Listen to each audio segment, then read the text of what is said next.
We can use the Pythagorean theorem to help us find out the distance between any 2 points in the coordinate plane. So we've got point A and point B there, and let's just draw a dashed line between these. That's the distance, and we're like, how far is it between these 2 points? At this point, we're not for sure. And a lot of times people just stare at this and they go, I don't understand what to do. Yet they're fine with the idea of c squared equals a squared plus b squared, the Pythagorean theorem. And they know that a right triangle fits into this and that the legs are a and b and the hypotenuse is c. What happens is that people just get kind of scared to actually play around with the problem, and they shut down and go, I don't know it, rather than just seeing what they can do. If you can see what I'm doing right now, I'm actually tracing in the 2 sides of a right triangle. We went straight down from the highest point and then straight over once we got to the level of the lower point there, and we made a right triangle. So this is A, this is B, and this would be C. So the distance between A and B is C. Now if we could just find out the length of the legs. Well, because it's on a coordinate plane, we can actually count up the same way that we would finding the slope of a line. We could, in this case, move from positive 6 on the y-axis down to positive 2, and 6 minus 2 is 4.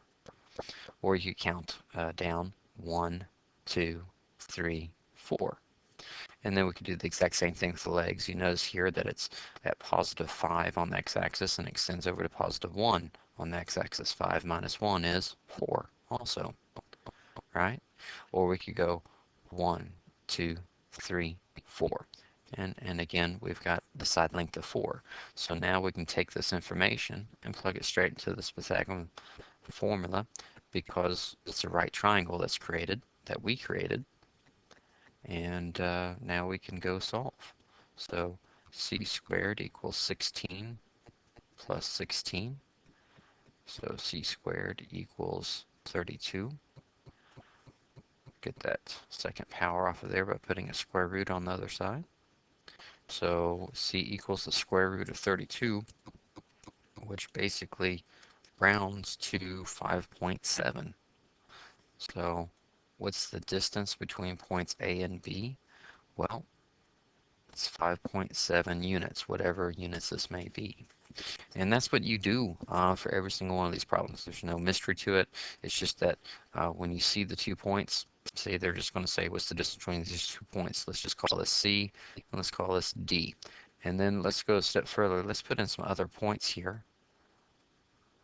I'm not even going to give those names, but basically I'm just trying to get you to see that, hey, we don't care about those other unnamed points. They just want to know what's the distance between the 2 points, and let me write in C and D, so that way we know these are the ones that we're focusing on.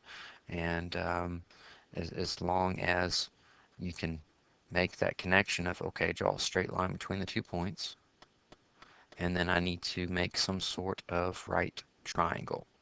And let me use a different color point here. There's one right triangle. You might see it in a different way.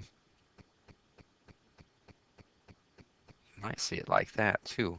So it's really 2 different ways that you can always draw the triangle. You can draw the triangle below the connecting point of the 2 points, or you can draw it above that connecting line of the 2 points. And it's really just whatever's easiest for you in the moment. Be a little flexible. And let's see here. 2 to 6 is 4, and 1, 2, 3, 4. Well, that's 4 also, and this would be the hypotenuse. So I left it like this one mainly, so that way we could get used to seeing it again. And again, we've already looked at the fact that this is 16 and 16, and we know that it's 32. So the square root of 32 will round to, I believe we said 5.7 last time. So the distance between these 2 points is 5.7. However, if you noticed, we have totally different direction that the lines are going between the 2 points. This one was in a negative slope. It was going down to the right. This one's going up to the right. But all we're doing is we're saying, hey, what's the distance between these 2 points? And anytime that you got a triangle with both legs being 4, both legs of the right triangle being 4, the hypotenuse is going to be about 5.7. So let's go try a different one. I've got one more for us to do. They're much further apart. So let's go and see what we can do to find the distance. How far apart are these 2 points? There we go. And let's see. I think I like going this way first. And then I could go straight up to join it in. There we go. And now we just need to gather our data. Let's see, here's the right angle. This would be our hypotenuse, so the distance is going to be the hypotenuse. This leg of the triangle has a distance of 8, and this one has a distance of 7. So plug it into the Pythagorean formula.